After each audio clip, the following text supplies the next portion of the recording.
Bonjour à tous, bonjour à toutes, bienvenue dans Tailgate, le podcast 100% NFL des équipes de The Playoff. Avant de commencer ce podcast, on n'enregistre pas sur la plateforme habituelle. Donc s'il y a des petits sauts de son ou des petites choses qui ne sont pas comme d'habitude, c'est pas de notre fait, c'est fait au gros problème d'Internet, notamment avec les Amazon Services qu'on a connus ce lundi. Donc voilà, notre plateforme habituelle est en dérangement, on en a pris une autre pour pouvoir vous proposer ce podcast, on espère avec la meilleure qualité possible. Comme d'habitude, comme tous les mardis, on va revenir sur tout ce qui s'est passé dans cette 7e semaine de compétition. Et Dieu sait s'il s'en est passé des choses. On va parler des Dolphins, on va parler des Jets, on va parler des Chiefs, on va parler des Eagles, on va parler des Broncos, on va parler des Giants, on va parler plein de monde. Avec mon Seb. Salut mon Seb, comment ça va? Salut Flav, bonsoir à toutes, bonsoir à tous, bonsoir à tous. Écoute, on va dire que ça va moyen. Mes 49ers adorés ont gagné, voilà, ça c'est très très bien. Mais honnêtement, vu le programme que tu nous as concocté, pour Tu nous ce as fait une podcast, Hop, je- pénalité, roughing the passer ou La balle perdue. Mais on va se calmer là. Qu'est-ce que c'est que tous ces gens qui me coupent la parole pendant mon intro? C'est incroyable.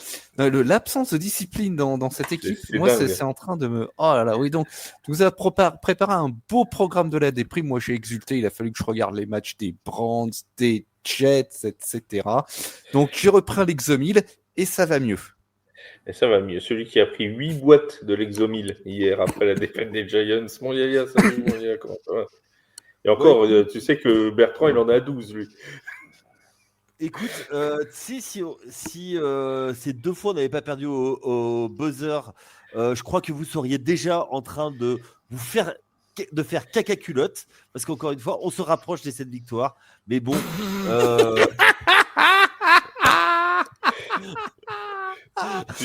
Celle-là, je m'en lasserai pas cette saison. Tu sais ce que dit une personnalité connue? non. Si mon chien avait des ailes, ce serait peut-être une poule. Ah oui, d'accord. Oui. Tu vois, c'est pareil pour les Giants à 5 victoires. Tu vois. S'ils n'avaient pas perdu aux Giants 2 fois au buzzer, bah oui, mais bon, c'est comme ça, ils ont perdu. Celui qui a battu, son équipe a battu les Giants au buzzer, mon Vince. Salut Vince, comment ça va? Salut. Oui, j'ai pas fait grand chose, moi. J'ai pas fait grand chose à part pleurer pendant trois quarts de temps et me réjouir à la fin du 4e. C'était un dimanche vraiment pas conventionnel pour moi, en tout cas. Je l'ai vraiment vécu de manière très très particulière. Il y a énormément de choses à dire sur ce match, mais énormément de choses à dire aussi sur les autres matchs que l'on n'oublie pas. Il y a eu beaucoup de bonnes choses cette année, de moins bonnes aussi. Malheureusement, j'ai l'impression qu'effectivement, tu as prévu un programme où on va s'attarder sur les mauvaises choses. Et ça, j'ai l'impression que c'est un peu un petit coup de poignard que tu nous fais dans le dos. Non, le problème, c'est que les bonnes choses. Enfin, on pouvait reparler des Colts qui ont brillamment encore gagné contre les Chargers. Mais le problème, c'est qu'on en a déjà parlé les autres fois. Donc, j'essaie de parler d'autres équipes aussi. Les Panthers ont encore gagné, fantastique. On va en parler d'ailleurs contre les Jets. Les Patriots, on en parlera mercredi longuement avec notre ami Wake. Donc, bon, j'essaye de ne pas faire redondant. Voilà. Après, des fois, il faut parler des équipes en difficulté. Mais ça nous permettra de glorifier Quishcon Juskins. Alors, on commence en parlant des Chiefs de Kansas City. Nos amis des Chiefs, 31-0. Bon, belle journée au travail pour les Chiefs de Kansas City. Un match à Arrowhead. Alors, on disait attention contre les Raiders, et j'étais le premier à le dire, donc j'en prends ma responsabilité. Attention contre les Raiders, ces dernières années, ça n'a pas toujours été facile. On se souvient notamment d'un match contre les Raiders à Noël, c'était il y a 2 saisons, où les Chiefs avaient perdu. L'an dernier, ça s'était joué, rappelez-vous, à la dernière seconde avec une erreur d'Aidan O'Connell qui avait relâché un ballon sur un snap. C'était aussi sur un match Thanksgiving ou Black Friday ou quelque chose comme ça. C'était Black Friday, je crois. Bref, c'est un match qu'on avait commenté. Donc voilà, c'était pas toujours très simple. Et pourtant, cette fois, mon Seb, les Chiefs ont littéralement piétiné les Raiders, 31-0. Ils sont même payé le luxe de reposer Patrick Mahomes et de déboucher la bouteille de vodka au début du 4e quart-temps. Ils les ont même pulvérisés. Alors, le saviez-tu, mais c'est le premier shutout de la carrière d'Andy Reid en saison régulière, dis donc. Eh ben non, Ce je ne savais pas. 31-0. Tu vois, tu ne le saviez pas et maintenant, grâce à moi, tu le saviez. Ce qui est rassurant pour les Chiefs, parce que je pense que c'est la question que tout le monde se posait, c'est que on se rend compte que cette attaque, quand tous les skills players sont là et en bonne santé, eh bien, ça tourne très très très bien. C'est la première fois qu'on avait tout ce beau monde ensemble, hein, c'est-à-dire que c'était le retour de Rashee Rice. Mahomes en a profité pour briller. 26 sur 35, 286 yards pour lui, 206 rien qu'en première mi-temps. 3 touchdowns, 9 joueurs qui ont reçu au moins une passe avant la fin du troisième quart-temps. Et Rashee Rice, que j'évoquais, s'est donc fait remarquer avec 7 réceptions, 42 yards et 2 touchdowns. L'attaque a vraiment surperformé. 30 first down pour 30 jeux tout court pour les Raiders. 434 total yards, dont 282 par les airs. Voilà, une offense qui a vraiment repris des couleurs. 31 points marqués en 43 minutes, alors que 31,6 points, c'était leur moyenne par match jusqu'ici. 9 sur 15 sur les troisièmes downs, une attaque qui drive. Voilà, on a retrouvé des Chiefs en pleine possession de leurs moyens. Et à mon avis, c'est pas juste une saute d'humeur, c'est pas juste un effet coup de pied où je pense qui a reboosté cette attaque. Je pense que Kansas City est reparti pour embêter beaucoup de monde malgré le petit retard qu'ils ont accusé en début de saison. Justement, moi, hier, on avait parlé de ce retard à l'allumage. On a même fait un podcast que vous pouvez réécouter. Alors, il a mal vieilli peut-être, mais il est toujours là. Sur est-ce la fin de la dynastie des Chiefs? Est-ce que, alors là, je vais inverser la question. Est-ce qu'avec le match d'hier, on a retrouvé les Chiefs dominants qu'on a connus ces dernières saisons? Et surtout, ou est-ce que c'est juste, c'était les Raiders en face? C'est une équipe qui se connaît parfaitement et qui sait doser ses efforts et qui revient petit à petit à son vrai niveau. Ils n'étaient pas si loin que ça non plus. Il y avait 2-3 choses qui tournaient pas en leur faveur. Et voilà, comme l'a dit Seb, les skills players reviennent. Et bizarrement, ça gagne. Voilà, hein, faut pas aller chercher plus loin. Donc on va pas non plus tirer de conclusions hâtives parce que sinon la semaine prochaine ils vont perdre et les fans des Chiefs vont nous tomber dessus. Donc on dit rien. Voilà. D'accord, on dit rien. Est-ce que toi, ils te font peur, les Chiefs, ils te refont peur, Vince, dans la division? Oui, ils m'ont toujours un peu fait peur. Après, là, le match d'hier, surtout ce qui a été pour moi étonnant, c'est la domination nette et sans bavure au sol. Je crois que là, je peux le dire, Seb, on est d'accord qu'on peut le dire que le jeu au sol a été bon du côté de Kansas City. Je me trompe pas quand je le dis cette fois-ci. C'est juste Kansas City que t'as un peu écorché. On aurait dit Didier Deschamps, mais 152 yards au sol en 41 portées, donc ils ont beaucoup joué au sol. Non, moi j'ai trouvé un Kansas City qui était très très dominant, maître en fait. Surtout c'est de la maîtrise. Ils ont vraiment fait part de maîtrise et c'est ça qui fait un petit peu peur. Alors ils sont conscients de leur force, de leur faiblesse. Après, attention, je vais mettre les Raiders hier dans un trou complet.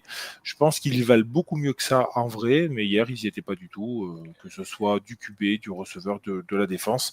Il n'y avait rien de bon à tirer hier chez les Raiders. Alors juste un petit point sur les dernières performances quand même des Chiefs.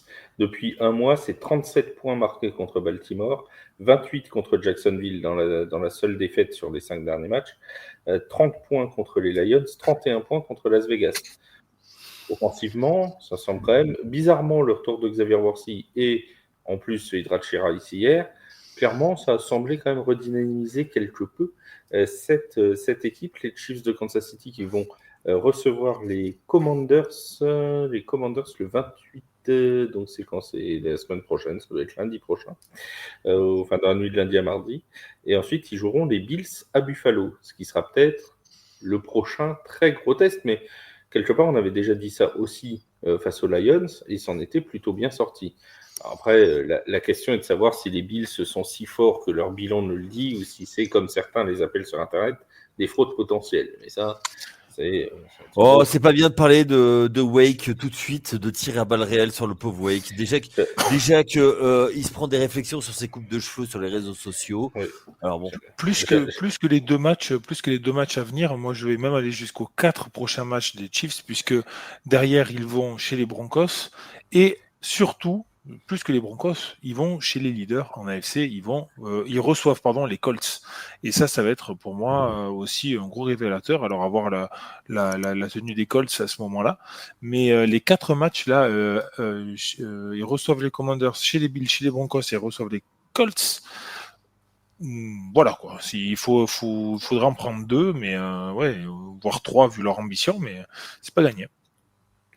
Ouais, c'est pas gagné pour les Chiefs, et au moins on sera un petit peu plus fixé. Alors, une autre équipe, le champion en titre, qui a accompagné les Chiefs au Super Bowl l'an dernier, les Eagles de Philadelphie, eux aussi sont rentrés dans cette semaine 7 plein de doutes, 2 défaites consécutives, une contre les Broncos, une contre les Giants de New York, et ils arrivaient sur le terrain des Minnesota Vikings, toujours privés de leur quarterback J.J. McCarthy, qui était donc remplacé par Carson Wentz.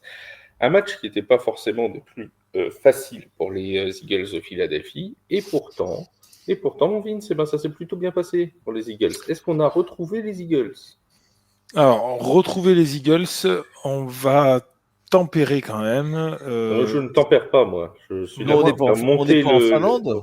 Voilà. Moi, je tempère, surtout que là encore, dans le calendrier, il y a un Je suis ordre tempère. monstrueux qui arrive pour le prochain match, puisqu'ils reçoivent les Giants dans la revanche.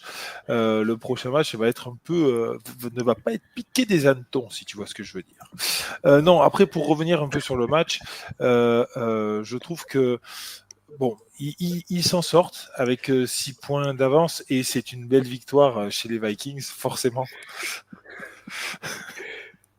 C'est une bonne victoire. Il faudrait montrer le chat aux gens. Parce pourquoi tu dis c'est pas piqué des hannetons? Parce que c'est un H muet. C'est un H muet, oui. Mais non. Dans le sud, c'est un H muet, c'est tout. Non, après, c'est Eagles. C'est Eagles qui font un match sérieux, mais attention, j'ai vu qu'il y avait encore tendance un peu à lâcher la bride en fin de match, et ils ont laissé vraiment ces Vikings dans le match. Tout au long du match, ils les ont laissés, ils les ont pas non plus complètement distancés, et ça a failli se retourner contre eux encore une fois dans les dernières secondes. De manière générale, quand même, on note une bonne progression de cette équipe-là par rapport aux 2 derniers matchs. On a vu une assise défensive un peu meilleure. Carson Wentz se fait saquer 2 fois et a un QB rating vraiment faible, donc ça veut dire qu'il a été quand même très très bien défendu. La défense de champ arrière s'est très bien comportée, avec beaucoup de balles touchées, pas interceptées, pardon, mais en tout cas pitchées ou déviées. Et ça, c'est plutôt une gros motif de satisfaction quand on voit le front seven qu'ils ont sur la défense. Donc ça, c'est vraiment un très très bon motif. Après, niveau attaque, ils ont été en fait, ils ont très très peu fait de courses. On voit un Saquon Barkley qui est beaucoup moins en jambes cette année quand même. On voit vraiment une décroissance par rapport à l'année dernière.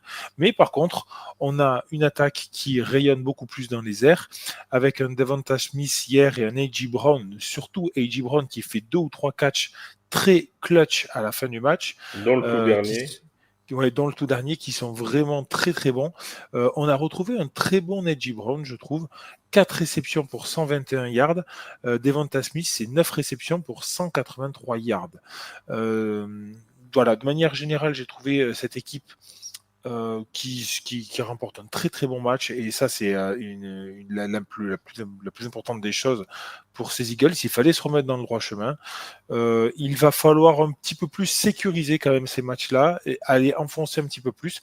Ils arrivaient bien à le faire l'année dernière, j'ai l'impression que cette année ils arrivent à prendre leur lead, mais ils n'arrivent pas à se détacher complètement. Et on peut voir des matchs comme contre les Giants ou comme contre les Broncos, où au final ils le perdent. Là, cette fois-ci, ça a tourné du bon côté, mais attention, ça peut vite rebasculer.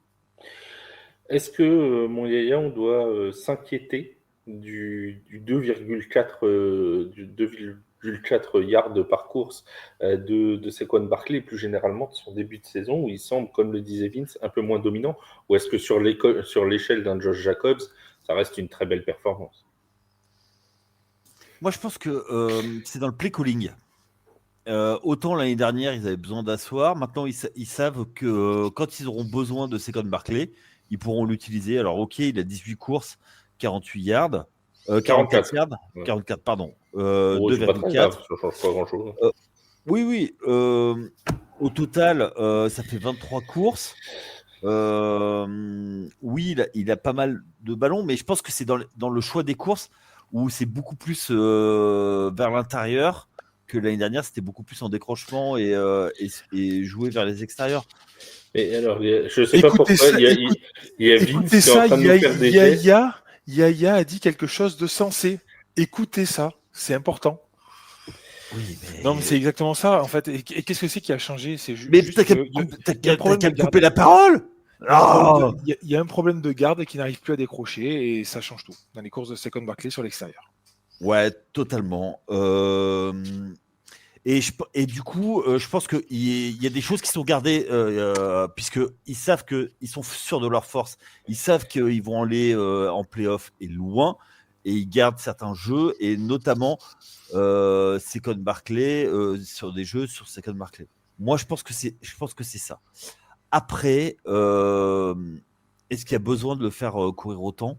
Est-ce que ils peuvent laisser quelques défaites par-ci par-là? Oui, c'est tout. Moi, je m'inquiète pas pour eux. C'est juste que le jour où ils auront vraiment besoin d'un jeu au sol, bah, il sera encore là. Mais il faut pas oublier que Saquon Barkley, quand il était du côté de sa première franchise, donc c'est une que je connais bien, il sauvait ses matchs par des big plays. Et c'est ça qui faisait beaucoup de stats. Il avait beaucoup de courses comme ça. Là, aujourd'hui, c'est qu'effectivement, comme l'a dit Vince, la ligne est peut-être un petit peu moins dominante et crée un petit peu moins de brèches pour pouvoir faire ce big play par match. Mon Seb, on a eu des Eagles un peu à deux visages. On a eu des Eagles dominants au début de match avec A.J. Brown sur le premier TD, avec un touchdown défensif. On s'est dit, tiens, tout est revenu comme avant, la défense qui domine. Il y a eu aussi une très belle phase défensive de, je crois, c'est Cooper DeJean qui défend sur Justin Jefferson à un moment, sur un ballon lancé dans la end zone qui est parfaitement délogé. On avait l'impression sur le début de match que les Eagles étaient revenus vraiment à leur force de l'année dernière. Et puis, comme l'a dit Vince, après la deuxième partie de match qui a été plus compliquée, où les Vikings ont même failli repasser devant ou revenir complètement au contact des Eagles. On retient quoi du coup? Le visage Dr Jekyll ou Mr Hyde?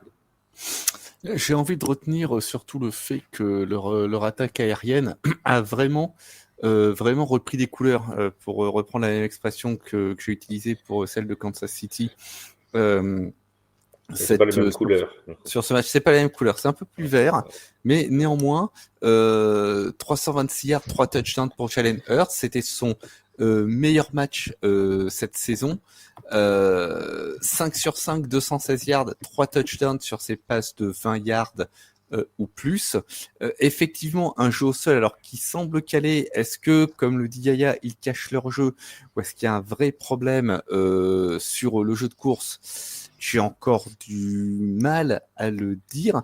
Quant à ces matchs à deux visages, c'est un petit peu une constante pour eux depuis le début de cette saison. Donc, j'ai pas plus d'inquiétude que ça en ce qui me concerne.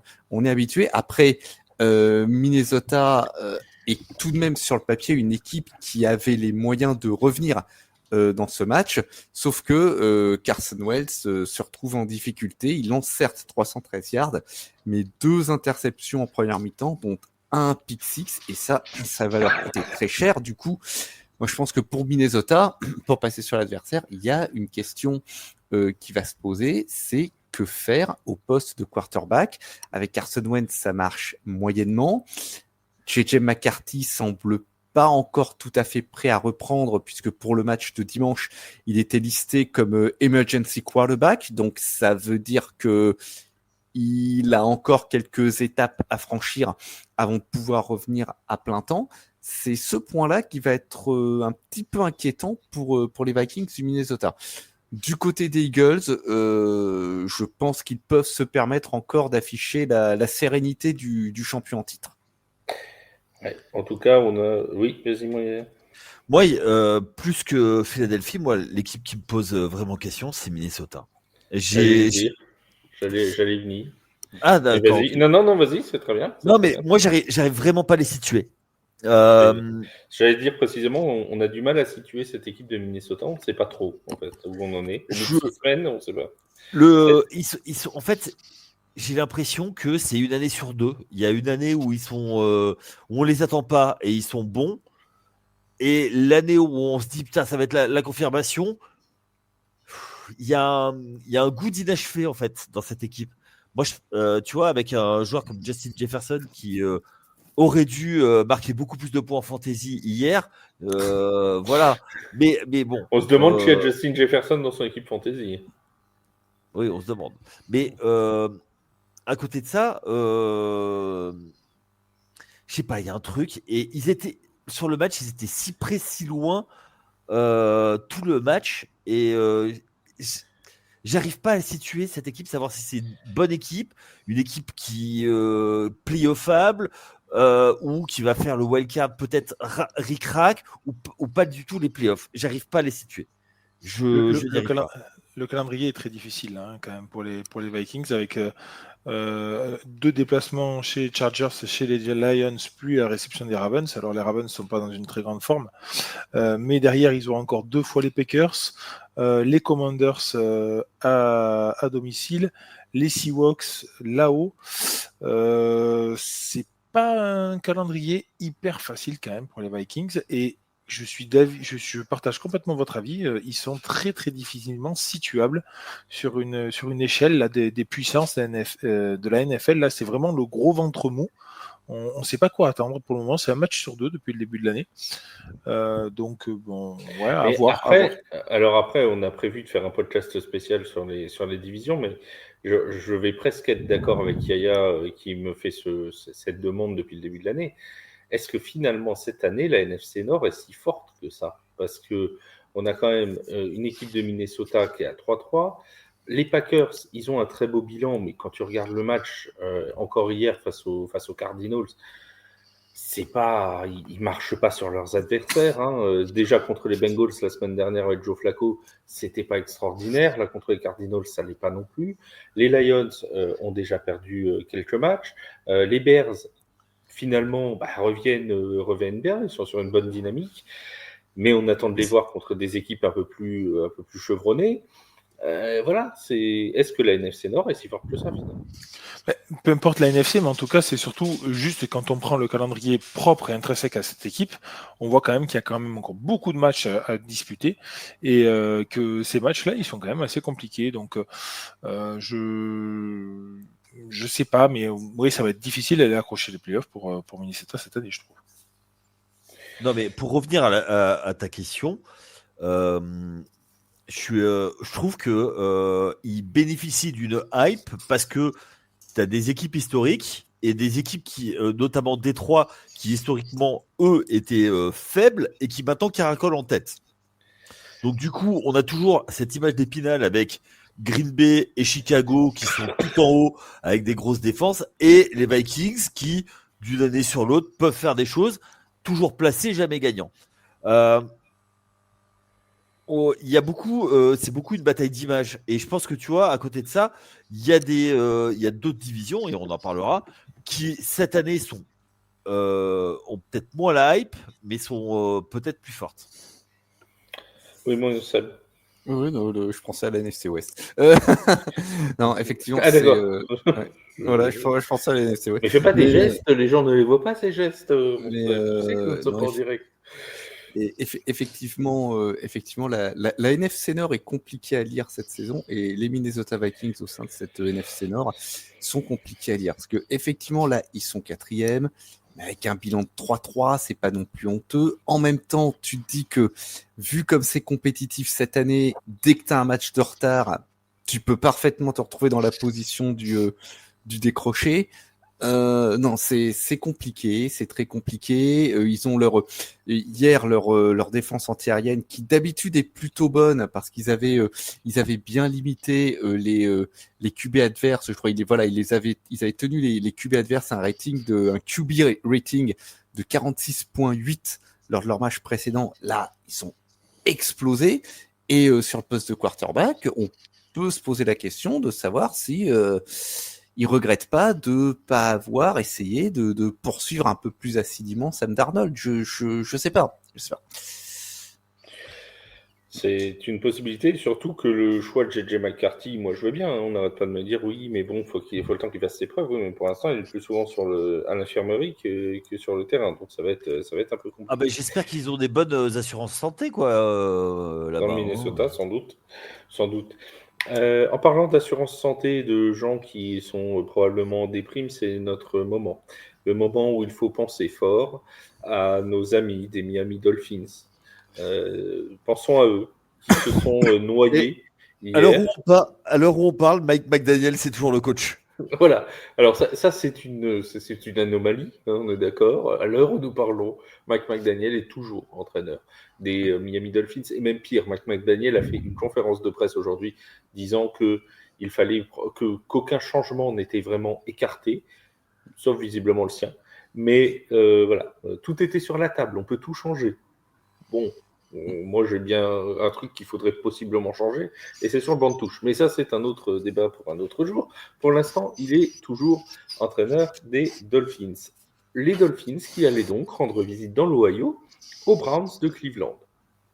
Jusque-là, bon, à part Vince qui était très hypé par cette rencontre, c'était pas la rencontre qu'on pensait forcément mettre dans le débriefing du mardi matin. Et bon, mais voilà qui pas qu'on a eu un match complètement bizarre. Voilà, les Browns nous marquent des points. Déjà, en soi, c'est pas forcément, ça arrive pas forcément toutes les semaines. À la mi-temps, ils avaient déjà marqué 17 points, et ce qui n'était pas arrivé depuis. Voilà. Et ils ont fini par marquer 31 à 6, la victoire des Browns sur Miami. Seb, j'ai pas de mots. Aide-moi à trouver un mot. Tout simplement incroyable. Alors, moi j'ai pas eu de mots ce matin, parce que faut que je dise un peu là. Là, ce matin, voilà, je me suis levé à 5h30. Il faisait pas beau, il a plu toute la journée, il fait gris, et là, dans le déroulé, je vois qu'il va falloir chroniquer Miami-Cleveland. On souffle fort. Néanmoins... D'ailleurs, alors je vous raconte vraiment toute l'arrière-boutique du podcast. Il faut savoir que tous les dimanches soirs, sur les coups d'1h du matin environ, je donne le programme du podcast pour que Seb, Vince et Yaya aient le temps de préparer tous les matchs, parce que forcément, quand on regarde le Red Zone, on ne voit pas forcément tous les aspects des rencontres. Et généralement, Seb est le premier le matin à mettre un petit smiley, un petit pouce pour dire chouette le programme. J'en ai pas eu aujourd'hui, j'ai pas eu de pouce. Non. Quand j'ai vu la tête du déroulé, je me suis dit cette fois là c'est personnel. Il m'en veut. C'est pas possible autrement. Bon, redevenons un petit peu sérieux. Donc en effet, Cleveland qui brise une série de 11 matchs consécutifs sans marquer plus de 17 points. Également une série de 3 défaites consécutives. Alors, sans réjouir pour eux. À retenir de leur côté, pas de turnover.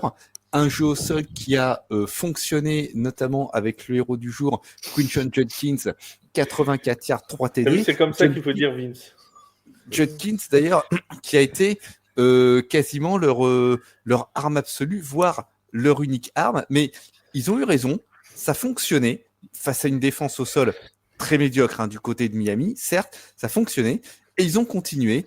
Ils ont lancé des Wildcats avec lui quand ils étaient en zone rouge. Et tout ça, ça a payé. Et du coup, ce brave Quinton devient le premier running back de Cleveland à marquer 2 touchdowns au sol en première mi-temps depuis Nick Chubb en 2022. Il est également le premier rookie du club avec 3 TD en match depuis Travis Prentice en 2000. Vous vous souvenez de Travis Prentice ? Et moi non plus. Bah non. Voilà. Sa maman non plus d'ailleurs. Donc, même sa voilà. Maman, donc, en effet, belle performance néanmoins de Cleveland. attention, ça n'était que Miami en face. Je suis pas sûr que ce soit vraiment la première pierre d'un édifice qui est en train de se construire du côté de Cleveland. Néanmoins, il faut noter quelque chose, c'est que si Kevin Stefanski fait partie des licenciés à la fin de la saison, ça sera vraiment sur son bilan des 2 dernières années et pas sur ses capacités d'entraîneur, puisque là, il a prouvé que son équipe pouvait fournir du contenu à ces matchs. Et puis du côté de Miami, que dire Je sais pas, je sais plus quoi dire. J'ai fait un tour sur le site ESPN et il citait un entraîneur que tu connais bien, Yaya, Bill Parcells, qui a dit « You are what your record says you are », c'est-à-dire vous êtes ce que votre bilan dit de vous. Et effectivement, les Dolphins, ils ont joué comme une équipe qui est 1-5. La seule chose qui a fonctionné à peu près de leur côté, c'est Devon Achane. On en parlait on en parlait la dernière fois qu'on évoquait le cas de Miami, 13 portées, 82 yards pour lui et un jeu au sol qui finit avec 99 yards au total. C'est très honorable, mais par contre, le jeu aérien, c'est la faillite totale. Notre bon Tua Tagovailoa qui nous fait un 12 sur 23, 100 yards, 3 interceptions, c'est catastrophique. On touche le fond offensivement du côté de Miami. Ça n'a pas été plus brillant en défense puisqu'une fois de plus, ils ont laissé une équipe de Cleveland qui était quand même considérée comme anémique jusqu'ici leur passer 31 points et un modeste, certes 206 total yards, mais ça a été largement suffisant. Je me demande comment on peut sauver le soldat McDaniel. A priori, a-t-on vraiment envie de le sauver? La question. Voilà, a-t-on vraiment envie de le sauver? Cette équipe est particulièrement frustrante et depuis 2 saisons, on assiste à une longue et lente descente aux enfers et une fois de plus, il va falloir, je pense, beaucoup de temps pour reconstruire parce que les bases sont fragiles. Bon, Yaya. Alors, vous le savez, je suis pas pour qu'on vire les coachs en cours de saison. Mais lui, on va faire une exception. Non, mais c'est pas ça. Mais c'est quoi? Mais le gars, tu le coupes, je suis sûr qu'il va faire la bise à tout le monde. Mais il fait tout pour se faire virer. Il y est plus. Il est complètement perdu. Il est sans solution. Il est. Quand on le voyait sur le banc de touche, notamment quand tu as a lancé son interception depuis sa end zone, qu'il a failli prendre un pick six, qui s'est fait arrêter à un yard. Mais le gars, il n'y est plus. Il a le regard du veau dans la luzerne. Il est non. Enfin, là, tu vois, c'est limite non assistance à personne en danger, quoi. Mais la question, c'est quelle est la personne en danger? Est-ce que c'est McDaniel ou est-ce que c'est les Dolphins de Miami? Non, mais c'est tout le monde parce que là, mais moi j'ai l'impression que le pauvre, faut faire quelque chose pour lui, quoi, McDaniels. Oui. Bah, on peut le virer, par exemple. Mais est-ce que le virer, oui. c'est faire quelque chose pour lui? Oui, bah pour moi, oui, c'est quelque chose. Et après, parce que je pense que il reviendra coordinateur offensif, oui. Il trouvera un job très très facilement. Ça, mais là, je pense que là, c'est plus possible, quoi. Bon, Vince, ton avis sur ce magnifique match des Browns, on ne le saura pas puisque Vince vient de nous quitter à ce moment précis. Voilà, au revoir Vince. Voilà, il en avait marre. Il n'avait pas aucune envie de parler des Dolphins de Miami. Et ça lui ressemble bien. Voyez.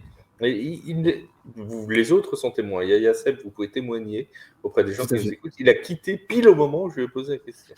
Tout à fait, il nous a quitté pour un monde meilleur. On peut le dire comme ça. Fan des Dolphins, sachez que cet homme vous méprise. Voilà. Il n'a que mépris pour vous. Voilà. Et que hors podcast, c'est encore pire, il les appelle Galac, voilà, le dauphin, tout ça. Voilà. Ouais, c'est absolument terrible. Sinon, les Browns, finalement, ils seront peut-être meilleurs que le premier choix de draft, non? Vous ne voyez pas prendre 3-4 victoires dans l'année? Oui. Déjà 2.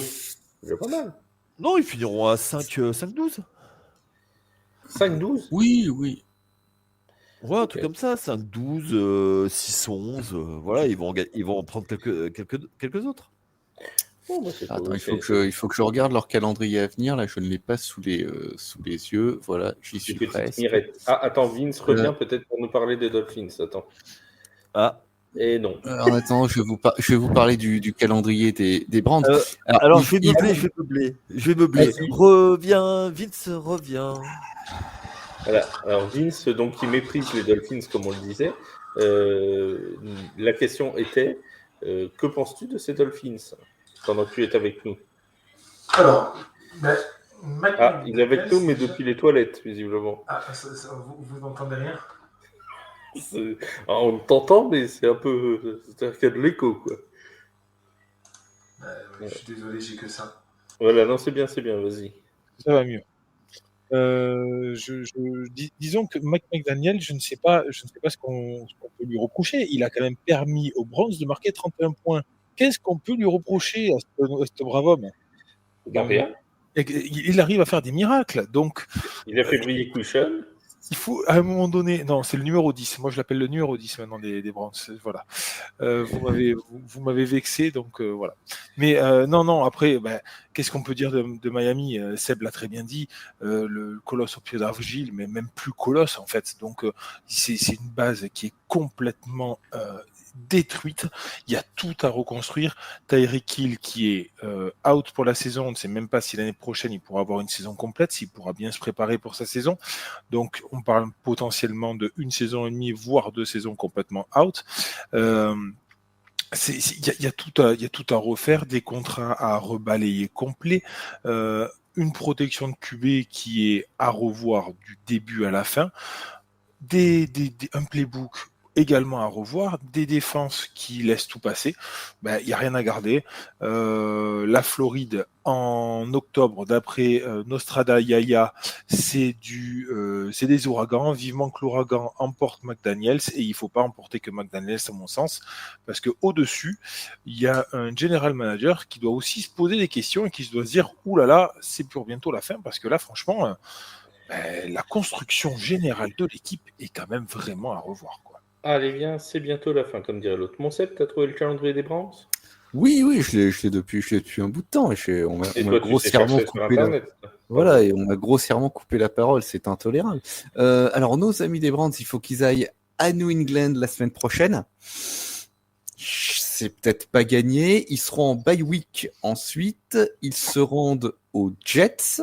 C'est jouable. Ils reçoivent Baltimore. On ne sait pas trop ce qu'on a du côté des Ravens. Ils vont à Las Vegas. Ils reçoivent San Francisco. Ils vont à Tennessee. Ils vont à Chicago. Ils reçoivent les Bills. Ils reçoivent Pittsburgh. Et ils vont à Cincinnati. Il y en a quelques-uns qui sont prenables. Il y a 2-3 qui sont prenables. Il y en a 2-3 qui sont prenables. New York, Tennessee, Las Vegas. Ça serait tellement Browns de laisser même la éventuellement un match de division en Bengals, s'ils sont éliminés. Comme ça, ouais, peut-être même un match de division sur un malentendu. Ouais, je dirais qu'il y a 3 victoires à prendre là-dedans. Alors c'est pas grand-chose, mais ça sauve quand même du déshonneur. Et oui, on serait sur du 5 victoires, comme l'a dit Yaya. On sera loin du Super Bowl que nous annonçait Myles Garrett, mais on pourrait s'y attendre. On sera loin du Super Bowl. Ouais, ça, je confirme. Ça ne devrait pas être gagné. Normalement, on ne les retrouvera pas à San Francisco au mois de février. Quoi. C'est ça qu'on est en train de dire. Une autre équipe si, à San Francisco, mais pas à Santa Clara. Une autre équipe qu'on aura du mal à retrouver au Levi's Stadium au mois de février, ce sont les Jets de New York. 7e défaite consécutive pour les Jets, où rien ne va plus. Il y a mon Yaya qui se gratte déjà la tête. Il se dit, mais Dieu merci, il y a une équipe pire que mes Giants, non pas en NFL, mais dans la même ville que mes Giants, et ça, c'est déjà beau. Alors, on a eu une espèce de multiverse avec Tyrod Taylor contre Andy Dalton pendant un moment dans le match. C'était absolument splendide. Une victoire finalement très assise des Panthers. Alors, les Panthers, on avait été un peu dithyrambiques la semaine dernière. C'était plus poussif cette semaine. Mais bon, on va s'attarder sur les Jets. Jets, quelle catastrophe. Par où commencer Si, ils prennent que 13 Je points. sais pas. C'est oui, Ils- c'est vrai. Donc voilà, c'est peut-être pas Par si les mal. Panthers, certes, mais ils en prennent que 13. Voilà, mais après, Glenn, le coach, essaye des choses. Il a benché Justin Fields. Mm. Derrière, qu'est-ce qu'il veut faire? Ils mettent quand même 220 yards, mais que 6 points. 139 à la passe, 81 au sol. 12 first down, 2 turnovers. Justin Fields, il fait ce qu'il peut, mais la ligne, c'est des portes de saloon. En plus, tu rajoutes ça en plein match, Sauce Garner, le cornerback star, part au vestiaire avant la fin du match. Rien ne va en fait. J'ai peur pour. Enfin, le truc c'est que je vois pas en fait où est ça quoi, tu vois. Pour moi en fait là, c'est OSS 117. Rio ne répond plus. Là, c'est les Jets ne répondent plus quoi. Et New York ne répond plus. Il n'y a plus rien. Ah Alors, ouais. Aaron Glenn a dit tout à l'heure qu'il ne voulait pas se précipiter pour le choix du quarterback titulaire lors de la semaine 8. On rappelle qu'en semaine 8, ils vont jouer les Bengals et qu'ensuite, il y a une bye week pour les Jets de New York. Au moins, on est sûr qu'en semaine 9, ils ne perdront pas. C'est déjà une bonne nouvelle dans le marasme actuel. Il ne veut pas se précipiter, mais j'ai envie de dire, mon Seb, il a choix entre Justin Fields et Tyrod Taylor. Bon, voilà. Le choix était somme toute réduit pour faire des changements drastiques. C'est compliqué d'être fan de football à New York en ce moment, hein. Il faut bien l'avouer. Et on salue tous nos amis fans des Jets d'ailleurs. Est-ce qu'il faut que les Jets abandonnent l'option Justin Fields? Ils l'ont signé pour 2 ans et 40 millions de dollars, dont 30 garantis. Mais force est de constater qu'il n'est pas la réponse. Il a vraiment été inefficace une fois de plus hier soir. Et surtout, ce qu'il y a, c'est que il commet toujours les mêmes erreurs. Il garde sa balle trop longtemps. Il a du mal à lire la défense après le snap. Et la conséquence de tout ça, c'est qu'il prend des sacs qui pourraient être évitables. Donc Tyrod Taylor a pris la suite hier, comme l'a dit Yaya. Il a quand même pas fait mieux. 10 sur 22, 126 yards, 2 interceptions. Et le gros problème des Jets, c'est que vraisemblablement, actuellement, dans leur roster, ils n'ont pas de quarterback qui a l'étoffe d'un starter. Aaron Glenn a vraiment tenu à défendre Justin Fields jusqu'au bout, mais je pense que là, la décision n'est pas tenable. Je ne pense pas que la situation s'améliorera avec Tyrod Taylor. La lueur d'espoir pour les fans des Jets, c'est qu'avec un tel bilan, ils vont être plutôt bien placés à la draft. Et que cette année, à la draft, enfin l'année prochaine plus exactement, en 2026, à la draft, il y aura des quarterbacks. Alors, est-ce qu'il faut commencer par là? C'est toujours la très grande question, mais il faudra bien commencer quelque part parce que là, c'est très grave ce qui leur arrive. Ils ont quelques skills players de talent, hein. Je pense notamment à Breece Hall et à Garrett Wilson. Mais c'est pas assez, il manque un chef d'orchestre dans tout ça, et vraisemblablement, le chef d'orchestre, ils ne l'ont pas dans leur effectif. Alors, moi, je suis d'accord avec toi, mais le problème, c'est qu'ils ont eu les tours de draft qu'ils ont pris. Oui. Oui. Et regarde, ils prennent Sam Darnold. Il va s'éclater ailleurs. Comment il s'appelait l'autre Zach Wilson. Zach Wilson. Pareil, deuxième choix. Je connais particulièrement bien le problème de drafter à New York, mais voilà, eux c'est encore pire. Ça fait combien de temps qu'ils n'ont pas fait des choix de quarterback cohérents. Ils ont quand même drafté Sauce Garner, Garrett Wilson, mais ils commencent à s'impatienter les garçons. Évidemment. Et autant tu vois maintenant au moindre bobo, Garner il sort. Wilson, là, il était blessé. Il est seul au monde. Ouais, mais non, mais c'est ça. Et Brice Hall, c'est pareil. C'est un running back, donc il commence à vieillir. Et puis, on en parlait dans le Discord pendant les matchs. Il n'y a pas de ligne. Il n'y a pas de ligne. Et tu parles de Justin Fields, mais avec Tyrod Taylor, c'est pareil. Il s'en est pris 3. Et en plus, il a rajouté 2 interceptions. C'est. Après, on revient toujours au même problème à New York, enfin chez les Jets. C'est est-ce qu'il n'y a pas de ligne ou est-ce que les QB ils gardent trop longtemps le ballon? C'est ça à mon avis, on est quelque part entre les deux, tu vois. Ou les deux. Ou les Carrément deux. les deux. Ou Ah, carrément les deux. Fields est un problème de processus de décision balle en main. La protection de la ligne des Jets, je veux bien croire que ce soit pas la meilleure de la ligue, mais tu as quand même un certain nombre de sacs ou un certain nombre de situations dans lesquelles il se met tout seul. Et ça, c'est pas nouveau, c'était déjà le cas à Chicago. Et ce qu'il avait fait à Pittsburgh lorsqu'il avait été titulaire lors de la blessure de Russell Wilson il y a une saison, on semblait voir un début d'amélioration qui était peut-être pas qu'une illusion. En fait, il aurait peut-être besoin de quelqu'un qui le guide. À Chicago, ça a été l'instabilité permanente dans le coaching staff. Et là, je suis pas sûr que Aaron Glenn soit l'homme qu'il faut pour développer un quarterback. Malheureusement, je pense que Fields, il va plus disposer d'autant de chances ou d'opportunités qu'il a pu en disposer par le passé. Hein. Bon, Vince, toi, ton regard sur cette Jets? Désolant. J'ai préféré me cacher les yeux, j'ai plus de regard. Non, mais c'est désolant, c'est triste parce que, voilà, après, il y a vraiment pas grand-chose à en tirer. Ouais, il n'y a pas grand-chose à dire de plus. Qu'est-ce que tu veux en plus des défaites, c'est-à-dire qu'ils ne proposent rien, t'as pas un sentiment de révolte, t'as rien du tout. T'as un sentiment de gars qui peuvent rien faire, ils regardent leurs pieds, ils sont, enfin, je sais pas, il y a même pas d'équipe, il y a rien du tout dans cette franchise là.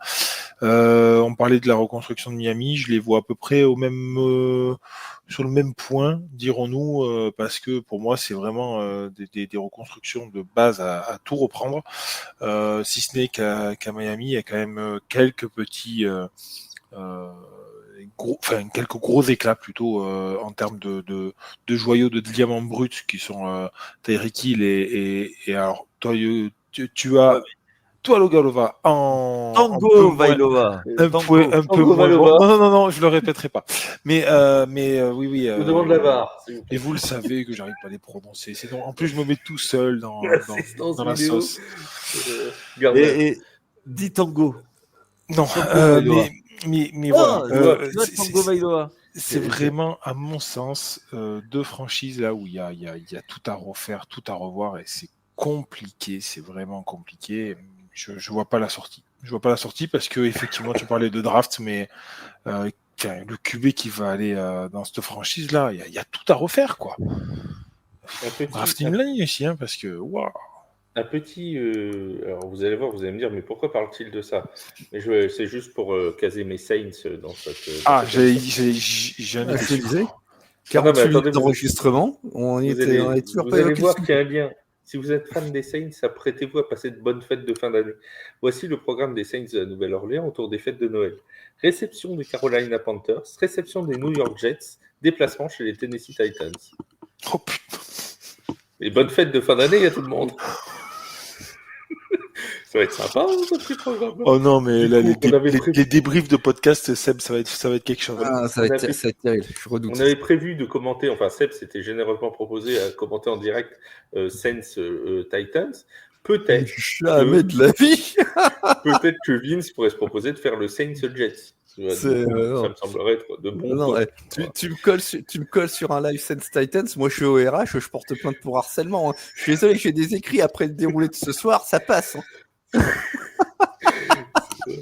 Tiens, parlons de situations difficiles et parlons quelques minutes. Et après, j'aurai un petit quiz, une petite question sympathique. Parlons 5 minutes des Giants de New York et du match contre les Broncos, parce qu'on a quand même vécu, Vince, un retournement de situation, toi qui as fait le résumé, complètement fou, avec 33 points marqués par les Broncos dans le dernier quart-temps. Oui, 33 points marqués dans le dernier temps et 33 points marqués sur le match. C'est ça le problème. Alors, je suis content. Il y a la victoire. Oui, ok. Maintenant, je vais essayer de le nuancer. Les 3 premiers cartons étaient vraiment, mais d'une indigence comme jamais j'ai vu ça. C'était nul en attaque. Il n'y avait rien. Sean Payton s'est mis dans la tête, j'ai l'impression, je suis désolé, hein, peut-être que je me trompe complètement, mais il s'est mis dans la tête que Bonix n'arriverait pas à lancer un ballon dans le deep, qu'il ne fallait lui faire que des screen passes, que des passes latérales, que des petits tracés slant, et c'est tout. On le voit. À partir du moment où les Broncos sont derrière et qu'on laisse à Bonix la possibilité de lancer, de courir, de faire des choses balle en main et d'être un peu créatif, il arrive à faire des choses. Il ne faut pas se cacher un peu. Laissons ce jeune se développer. J'avais une confiance toute relative en Bonix en début de saison et je vous l'ai dit et je l'ai dit en podcast. Je trouve que, en tout cas, dès qu'il a les mains un petit peu plus libres, on arrive à le voir et il arrive à s'épanouir. Maintenant, s'il lui faut de la pression et 10, 15, 19 points de retard pour gagner, c'est dommage. Mais chez les Eagles, c'est exactement le même scénario. C'est indigent au début et au final, ça explose. Pourquoi ?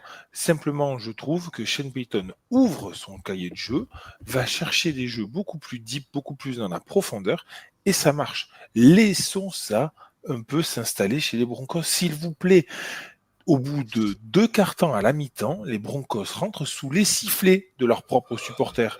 C'est vous dire un peu ce qu'on pense à Denver de la situation en attaque. Et quand on demande à Shane Payton en conférence de presse s'il est possible de laisser le play calling à certaines autres personnes, il dit non, je pense que tout le monde est satisfait de l'attaque dans le coaching staff.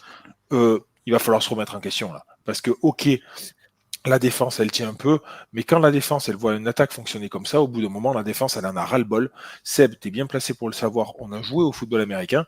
Quand il n'y a qu'une partie de l'équipe qui fait son boulot, on en a vite marre et ça part vite en sucette. Donc, il va falloir calmer, il va falloir vraiment faire attention.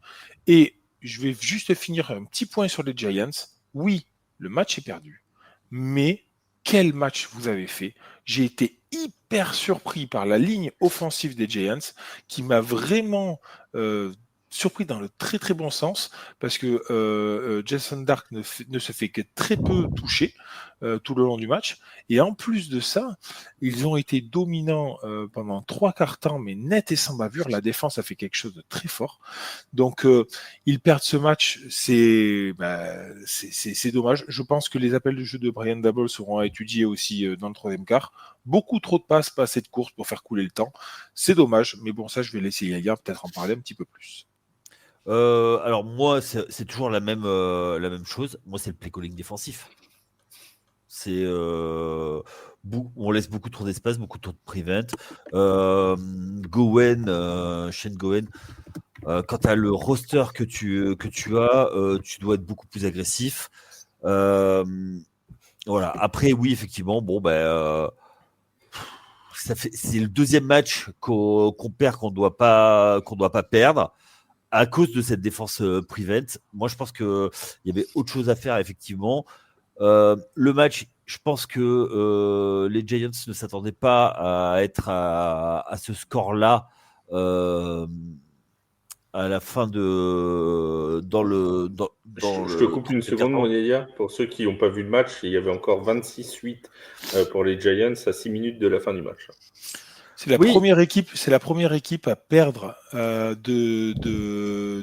après mener de 18 points avec 6 minutes à jouer. C'est la première équipe sur 2602 matchs. Ah, oui, c'était ça, 2601 ? Ouais. Ah oui, non. Ouais. Voilà, après, non, mais après, je suis un peu d'accord avec Vince que l'encéphalogramme n'est pas plat. Et ça, tu fais ça sans ton meilleur receveur. Donc bon, à voir, on verra. On y croit, Dartiflette, hein. De plus en plus. Hein. Oui. J'ai bien aimé cette petite la tête de Jackson Dart à la fin du match qui avait l'air complètement dépité, comme s'il venait de comprendre ce que c'était qu'être des Giants. Tu vois. C'est vraiment la tête dans les mains, complètement le regard perdu. Ça me faisait de la peine pour lui. Après, attends, à la décharge des Giants, t'as l'interception de Jackson Dart en quatrième quart qui est une erreur de rookie. Ouais, comme c'est il un avait peu fait plus chez les des Saints. erreurs. Exactement. Voilà, c'est la même. Et en fin de match, la défense des Giants, je trouve que des deux côtés, les défenses ont plutôt bien joué. Il y avait de l'impact. Il y a un truc moi qui me saute aux yeux, c'est que sur cette fin de match, la défense des Giants, elle est gazée. Ils en peuvent plus. Ils sont au bout du rouleau et c'est pour ça qu'ils se font marcher dessus. Et en plus, ils sont sans Javon Holland, sans Paulson Adebo. Ça te dépeuple un backfield. Oui. Ouais, mais c'est étonnant qu'il soit gazé parce que les Broncos sont vraiment pas beaucoup joué en attaque. Donc, Non, mais l'altitude, garçon. Hein. L'altitude, c'est vrai. Comment il te parle Non, mais c'est vrai, il a raison. Garçon, c'est vrai, on n'y pense Ouais, pas non. assez, mais après, c'est l'impact Denver, c'est vrai. Eh C'est ben, vrai. oui, non, mais c'est un des gros avantages de Denver. 1600 mètres d'altitude, on rappelle. Hein. C'est pas anodin non plus. Ouais. Et encore, Vince, s'il va y aller, il va avoir du mal à respirer, ça se trouve. Ah oui. Oui, En bah, plus, on sait que en l'air plus, est avec ma légal hauteur, là-bas. Avec ma hauteur, en plus, avec ma taille, c'est ça. encore plus haut, quoi. Donc, c'est terrible. Tiens, vous voulez que c'est l'heure du quiz? Est-ce que vous voulez le quiz? Allez, Attention, le quiz. jouons ensemble. Petite question, parce que c'est une stat que j'ai vu passer hier, je crois, et qui m'a beaucoup plu. Est-ce que, alors la première question va s'adresser à Seb uniquement. Est-ce que tu peux me donner le nom du joueur, du meilleur receveur de plus de 40 ans, celui qui a eu le plus de yards en réception de plus de 40 ans? C'est un que tu connais bien, hein, tu l'as derrière toi. Ouais, je crois que c'est Jerry Rice. Qui est le numéro 2? Ça, c'est le Tom vrai Brady. quiz. Tom Brady. Oui. Tom Brady avec 2 yards ou 6 yards. 6 yards. Voilà, 6 yards. 6 yards. Et le troisième? Ah, le troisième. Oh là, bonne question. Ça va être un truc à la con. bah, je vous aide, il a 2 yards. Ouais, tu nous aides vachement, quoi. Bah ouais, je vous aide. C'est Mercedes Lewis. Waouh! Ah oui. J'avais pas. Donc, il n'y a que 3 joueurs de plus de 40 ans qui sont en stats, en réception, qui ont eu au moins 1 yard de réception de ballon. Alors, cette stat était censée lancer notre débrief sur le Bengals Steelers, mais comme on est déjà à 57 minutes d'émission, on veut parler des gens de plus de 40 ans, donc on s'est dit tiens, on va parler de Joe Flacco et d'Aaron Rodgers. D'ailleurs, c'est un très bon match, le Steelers-Bengals, comme quoi des fois des pépites se cachent dans des matchs qu'on n'attendait pas forcément. Mais nous reparlerons fort probablement des Steelers ce mercredi en long, en large et en travers, donc on aura l'occasion à ce moment-là de tout étudier avant de refermer ce podcast. C'est le moment où on passe le bonjour à tous nos amis des Ravens, non? Oui, aussi, on peut. Ah, oui, ouais, ils étaient en bye week, donc ils ont perdu. Ils n'ont pas perdu au moins pour une fois. Et tiens, je passe un petit coucou à Marine qui était à Londres voir les Ravens. Elle m'a demandé de lui parler, de lui faire un coucou, donc je lui fais. Génial. On n'est pas encore en fin d'émission, il nous reste encore les coups de cœur et les coups de griffe à faire. On fera les bonjours. C'était mon coup de cœur. Ton coup de cœur, c'est Marine. C'est pas nouveau, oui. C'est pas nouveau, effectivement. On rappelle que c'est l'une des cibles de Bobin, de notre cher Yaya. On salue Marine, qui est en plus une personne extrêmement sympathique, soit dit en passant, mais visiblement elle aime les gens qui n'ont pas beaucoup de cheveux, puisqu'elle admire et Yaya et Peter Anderson, ce qui fait donc à peu près 3 cheveux au mètre carré. Mon Vince. Ouais, moi je voulais juste. Tu parlais de stats un peu particulières. Le 4e receveur qui a le plus de yards depuis 2010, c'est un receveur qui a été honoré hier à Denver, et c'est Demarius Thomas, qui ne joue plus depuis 2019. Paix à son âme, bien sûr, puisqu'il est décédé en 2022 ou 21. Mais oui, c'est une stat un peu particulière parce que depuis 2010, donc quand on cumule le yard de tous les receveurs, Demaryius Thomas est le 4e en réception. Donc c'est pour dire aussi, on a souvent un peu sous-estimé ce receveur-là. Il a eu une carrière très courte puisqu'il a joué moins de 10 ans, je crois. Il a joué 8 ans. Mais alors, il a eu énormément de réceptions et il a eu... Demaryius Thomas qui a été hier intronisé au Hall of Fame, au Ring of Honor, pardon, des Denver Broncos, qui est décédé à l'âge de 33 ans. Et hier, les Broncos ont marqué 33 points pour gagner. Voilà. Donc c'est vrai que je voulais faire un petit clin d'œil à Demaryius Thomas parce que c'est vrai que c'était un receveur que j'admirais énormément. Mais c'est sympa pour lui. Est-ce que c'était ton coup de cœur, Demaryius Thomas ? Je vais en profiter pour faire le coup de cœur, sinon ça va faire beaucoup, mais j'en ai plein des coups de cœur. Ah oui, non, t'en choisis un. C'est comme Yaya Bobin, tu sais, il a plein de meufs autour de lui, mais il n'en choisit qu'une. Non, mais après... Après, j'ai trouvé, en fait, la mi-saison, on n'arrive pas vers la mi-saison, mais on commence à arriver un peu dans les matchs qui se répètent un peu du côté de certaines franchises. Et je trouve qu'il y a certaines franchises qui n'arrivent pas à se renouveler. On a un peu de mal à renouveler un peu les jeux, tout ça. Et je trouve que toujours vers ces 7-8e journées, il y a des matchs qui sont de moins en moins intéressants, malheureusement. C'est vrai qu'on n'a pas vécu le Red Zone le plus enthousiasmant de l'année. Voilà. Juste, c'est mon petit coup de griffe et mon petit coup de cœur pour... je l'ai déjà oublié son nom, voilà, donc vous le savez. Moi, le receveur et cornerback des Titans. Hunter. Voilà, Travis Hunter qui a marqué son premier TD et qui a parfaitement défendu aussi sur quelques réceptions. Donc, ça fait du bien de voir un joueur faire double plateau. Par contre, notre pauvre Lewis, le numéro 2 des Jaguars, il a passé une après-midi londonienne calamiteuse, le pauvre. Il a été mangé sur chaque ballon lancé vers lui. Quand il se faisait pas dépasser, il se faisait. Qu'est-ce qu'il y a ? Il a dit Travis Hunter aux Titans. C'est ce que j'ai entendu, Travis. Ah oui, c'est Jaguars. Il dit aux Titans ? Non, c'est Jaguars, pardon. J'ai compris Titans. Mais non, et pourquoi pas ? Il y a peut-être un transfert. Je suis pas au courant. Moi, je suis de la NFL. Attends, demande la barre. Moi, je ne connais ni les noms ni les franchises, donc voilà. Et on se demande pourquoi il est là d'ailleurs. Est-ce qu'il a invité ? Lequel d'entre vous le connaît ? Parce que c'est pas moi qui lui ai dit de venir. On l'invite à des dîners en général. Le mercredi soir. C'est pour ça qu'il est jamais avec nous le mercredi soir pour l'enregistrement. L'invité à dîner. Du coup, il n'est pas dispo. Bon, Seb, ton coup de cœur ou ton coup de griffe ? Alors, il y a les deux.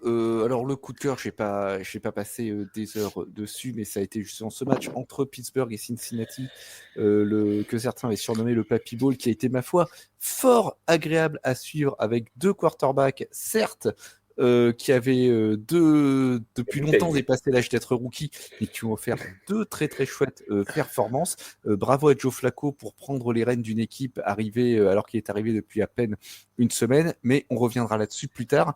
Mon coup de griffe, bien sûr, c'est le match de Londres, 35-7 entre les Rams de Los Angeles et les Jaguars de Jacksonville. Ça a dû être super, ça a dû être passionnant, ça a dû être formidable à regarder. On demandera à Marine et à Flo, qui était aussi Flo Gilleron, qui était aussi...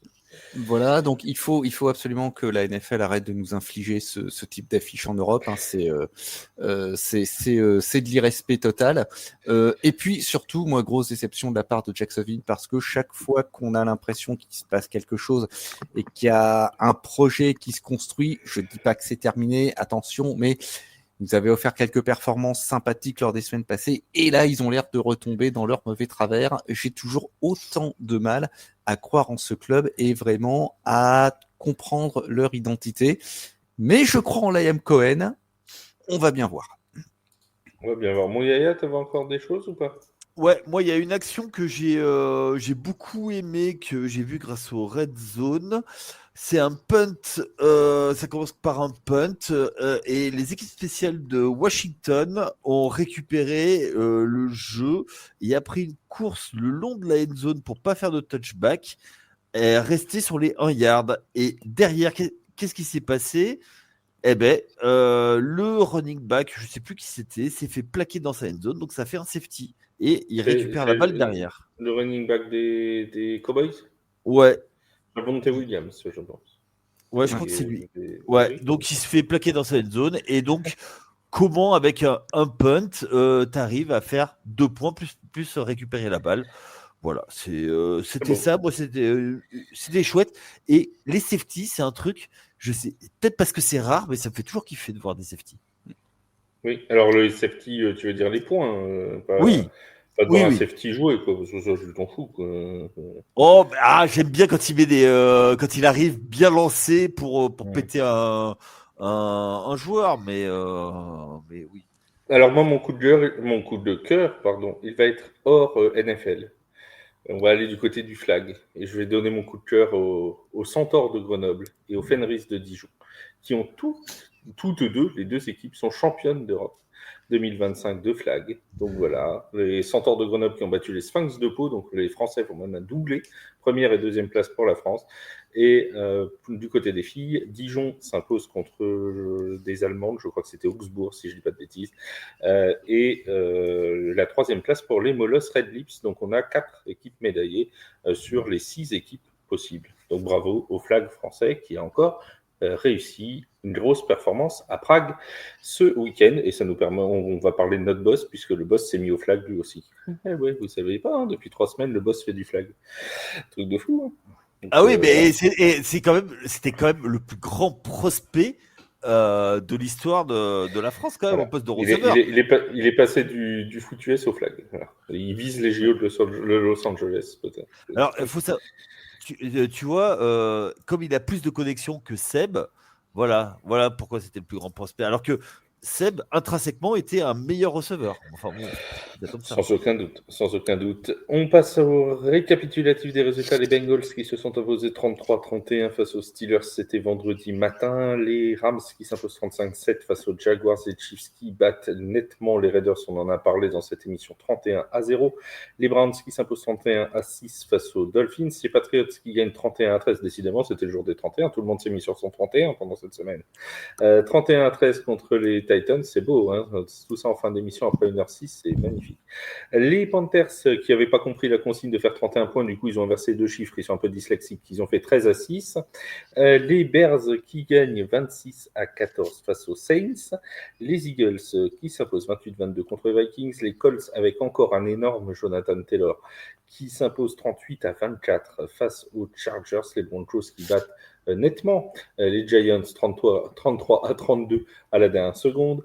Les Packers qui s'imposent 27-23. Les Cowboys 44-22 contre les Commanders. Alors les Cowboys c'est un peu tout ou rien, ça dépend. Après les Commanders avaient quand même pas mal de blessés en attaque.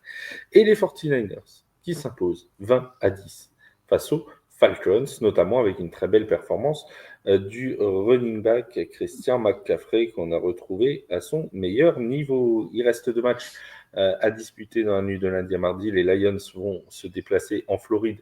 On espère qu'il n'y ait pas d'ouragan contre les Tampa Bay Buccaneers et les Seahawks qui iront jouer contre les Texans. Voilà pour tout ça. Qu'est-ce qu'il y a? Pourquoi il fait de la moulinette? C'est l'inverse, c'est les Buccaneers qui vont chez les Lions et les Texans qui vont chez les Seahawks. T'es sûr de ton coup là? Sûr et certain. Puisque le match Bucks-Lions c'est à Ford Field. Comme je regardais Vince ne peut pas toujours. Vince ne peut pas toujours avoir tort. Statistiquement, c'est pas possible. Statistiquement, c'est pas possible. Il faut bien que de temps en temps. Effectivement, c'est donc Buccaneers at Lions et Texans at Seahawks. Voilà, pour les rendez-vous. Les amis, on se dit à jeudi. Pour la suite des aventures, on parlera des Patriots, on parlera normalement des Steelers de Pittsburgh, à moins qu'il y ait eu un tremblement de terre d'ici là dans la NFL et qu'on doive bousculer notre agenda. Normalement, nous recevrons l'ami Wake ce mercredi pour nous parler notamment des Patriots. Oui, mon Vince? Non, tu as dit vous allez parler, mais si on vous laisse l'occasion de parler, parce que c'est pas gagné. Oui, ben toi, tu nous raconteras comment était ton dîner. Allez, on se dit à très vite. On se retrouve très rapidement sur The Playoff. Merci à tous encore de nous avoir écoutés. Et on se dit à jeudi. Salut tout le monde. Ciao, ciao. Ciao. Ciao, bye.